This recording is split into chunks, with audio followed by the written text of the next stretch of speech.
mengukur dan menghitung luas wilayah.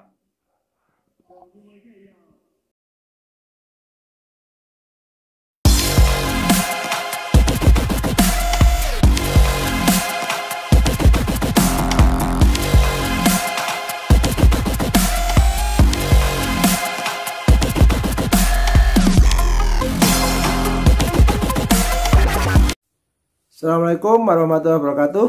Bertemu lagi dengan Pak B, masih pelajaran pemetaan lahan untuk kelas 12. Pak B mengajar 12 B4, B5 dan B6. Tapi misalnya B1, B2 mau melihat juga silahkan saja untuk menambah pengetahuan. Pak B berinisiatif untuk memberikan konten ini di YouTube biar nanti bisa menjangkau. Nanti misalnya ada keadaan sinyal yang kurang bagus, kurang bersahabat, ini bisa disetel atau didengarkan ketika sinyalnya bersahabat, ya. Jadi seperti itu. Dan yang pastinya adalah semangat untuk belajar, semangat untuk terus menambah ilmu. Agar apa? Agar pada saat pandemi pun Anda tetap kreatif, tetap semangat, disiplin, dan tetap menuntut ilmu. Enggak, Pak B tidak akan mematok misalnya misalnya harus waktu ini Anda harus seperti enggak, karena terkait dengan Pak B survei beberapa tempat itu memang ada beberapa anak yang memang istimewa tempatnya, istimewa sinyalnya, istimewa lain sebagainya, dalam tanda kutip istimewa. Jadi memang tidak bisa langsung semuanya harus bisa, misalnya Zoom semua nggak bisa. Ini bisa pada saat mungkin pada saat pelajaran ini nggak bisa, mungkin belum punya pulsa, ya bisa besok lah dan lain sebagainya. Itu tidak boleh menjadi alasan untuk Anda menjadi semangat. Kalau itu menjadi alasan, kemiskinan menjadi alasan untuk tidak belajar, jadinya Anda akan bodoh forever. Jadi ada dua yang Pak B ingin kalian potong, bagian hapus dan hilangkan adalah kebodohan dan kemiskinan.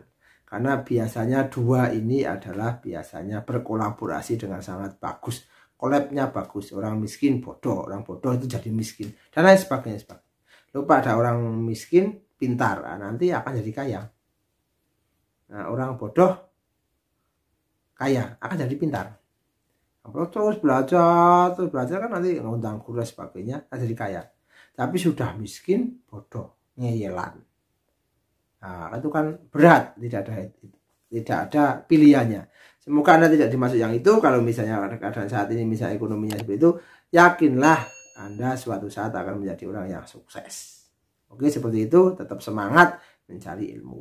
Bagaimanapun caranya, push your limit. Nah, kemampuan kamu.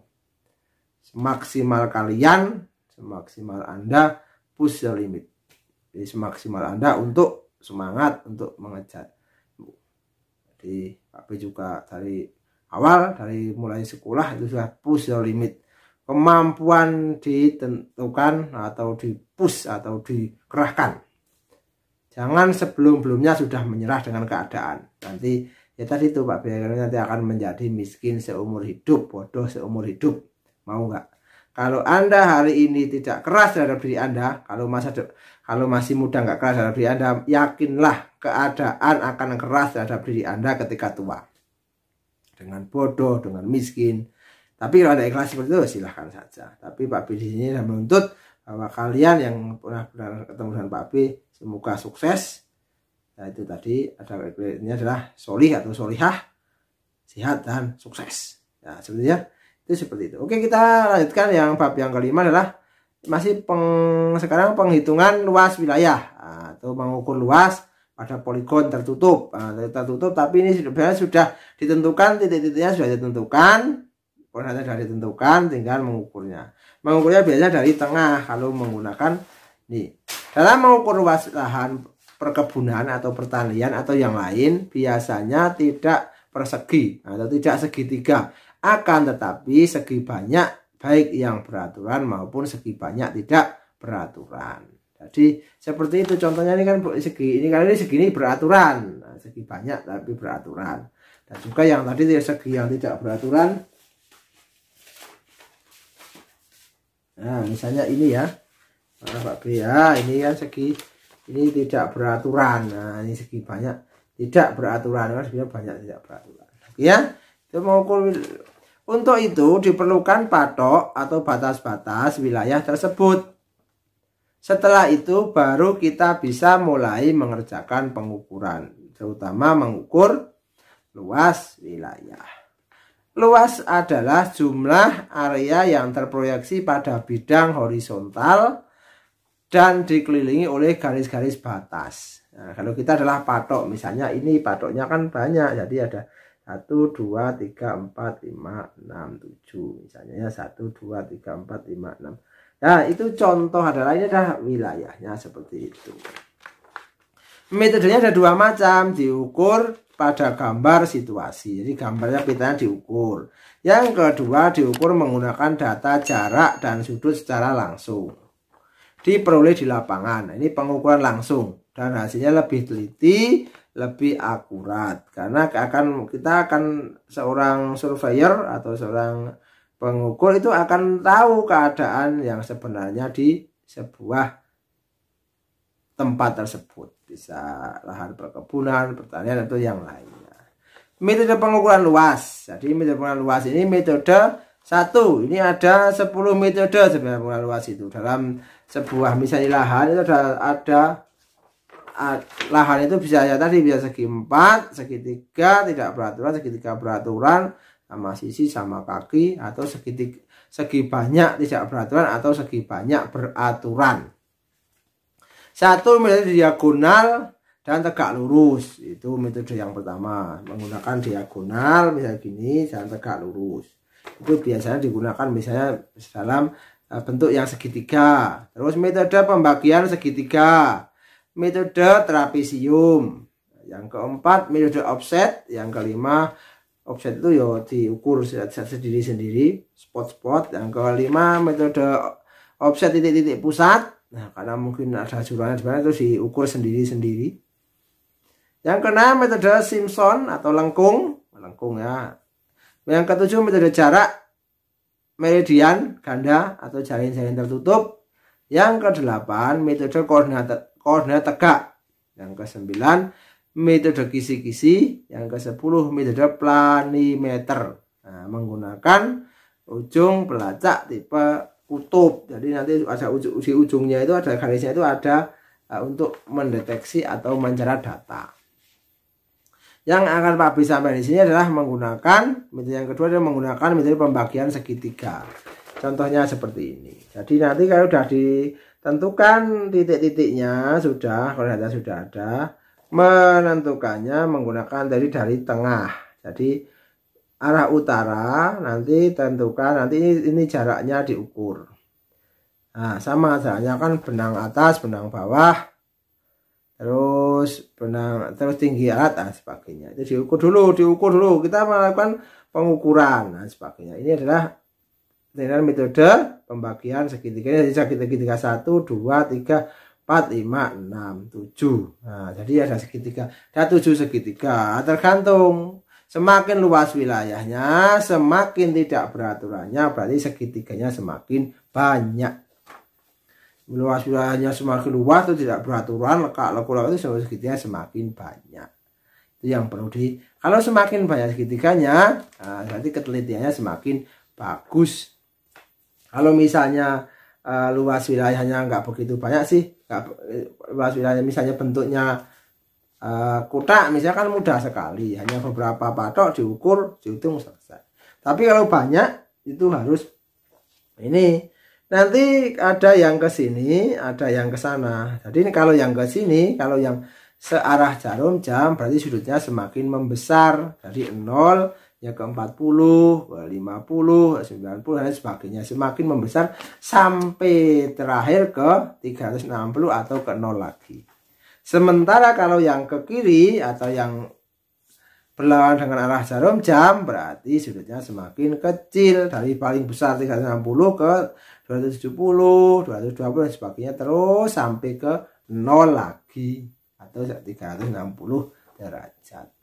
Itu seperti itu. Kali ini menggunakan metode nomor 2 yaitu pembagian segitiga.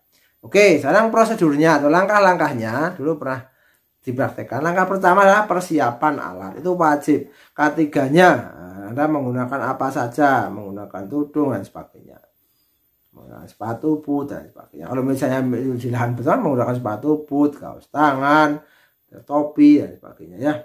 Bahkan mantel kalau misalnya hujan, payung. Tapi ini karena masih di lahan, misalnya di lahan sekolah untuk praktek, persiapkan peralatan seperangkat teodolit. Itu di situ nanti ada unting-untingnya, ada kompasnya, ada batu, banyak sebagainya. Terus rambu ukur, tripod, penyangga, alat tulis. Oke, yang kedua memasang tripod dengan benar dan rata. Nah, ya itu jelas, itu prosedurnya seperti itu. Yang keempat, pasang teodolit di atasnya, pasang di tengah-tengah areal. Jadi teodoritnya di tengah-tengah areal sini. Ya bukan tengah, tapi kan di kita yang bisa membidik sini, membidik ke sini dan membidik ke sini sudah bisa membidik semua. Tidak ada terhalangan, tidak terhalang dengan halangan macam-macam, karena dihalangan itu tidak di samping sini. Atau rambu ukurnya seperti itu ya. Terus yang kelima, memasang patok di contoh itu.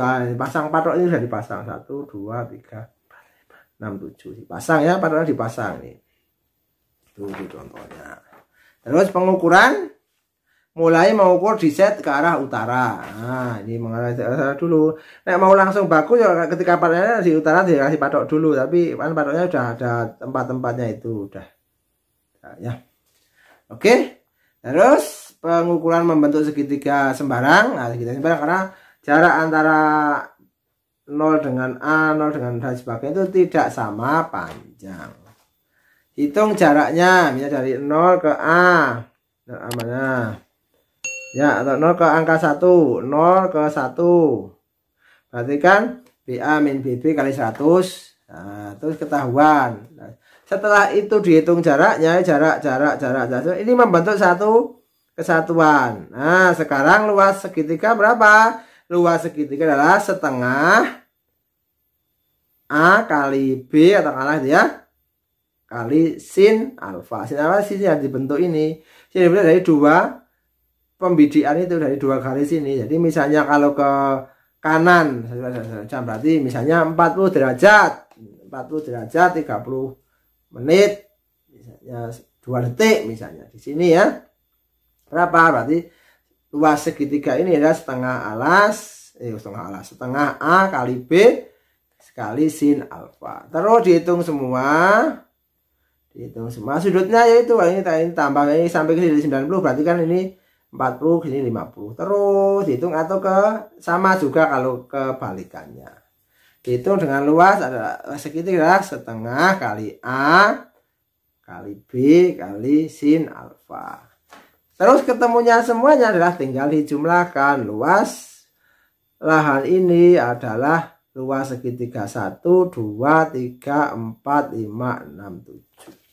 Itu adalah luas areal yang diukur. Sehingga apa? Sehingga bisa diketahui bahwa luas tersebut sudah diukur menggunakan metode pembagian segitiga. Dan segitiga adalah sembarang. Segitiganya kan sembarang, bukan siku-siku, bukan sama kaki, bukan sama sisi, bukan, tapi sembarang. Karena panjang AB ini tidak sama, di tiga-tiganya tidak sama. Mungkin kebetulan misalnya persis dengan ini seperti ini, berarti ini adalah siku-siku, tapi kan nggak sama, ini sembarang semua. Jadi menggunakan pembagian sudut segitiga sembarang seperti itu. Ini adalah perhitungan luas wilayah atau pengukuran luas yang dilakukan pada poligon tertutup yang sudah diketahui atas koordinatnya sudah diketahui. Kalau tadi kan membuat dari sini ke sini membuat patok-patok tadi. Kalau ini sudah ada patoknya, tinggal menghitung luas ini, luas wilayah suatu perkebunan. Karena terjadi perpindahan manajemen, mau diukur ulang dan sebagainya, atau perkebunan lahan baru atau lahan beli dari beberapa petani sebagainya dijadikan satu sehingga mau jadikan satu sertifikat misalnya, dan lain-lain sebagainya. Itu diperlukan pengukuran yang teliti dengan cara metode langsung itu lebih teliti dan lebih akurat. Karena apa? Karena akan mengetahui kebenaran di lapangan. Beda dengan hanya menghitung di kertas saja menggunakan peta, ya. Karena belum tentu di lapangannya apakah sudah berubah atau belum, petanya dibuat kapan dan lain sebagainya. Itu semoga bermanfaat, tetap semangat. Nah, seperti biasa, nanti tugasnya ada di video yang terakhir. Nah, video terakhir ada tugasnya. Ini kewajiban Anda untuk menjalankannya. Dan kalau tidak tahu, misalnya mau tanya, silahkan bisa wapri. Dan tugasnya biar dirangkum, nanti difoto, nanti dikirim via WA. Semoga bermanfaat, semoga menginspirasi. Kalau Anda dapat manfaat dari sharing Pak B ini, dari materi ini, silahkan Anda like, subscribe, dan wajib komen dengan menyebut nama, nomor absen, dan kelas sebagai tanda bahwa Anda ikut aktif dalam pembelajaran pemetaan lahan dari Pak B atau Pak Zubedi. Semoga sukses, semoga menginspirasi. See you next time. Assalamualaikum warahmatullahi wabarakatuh.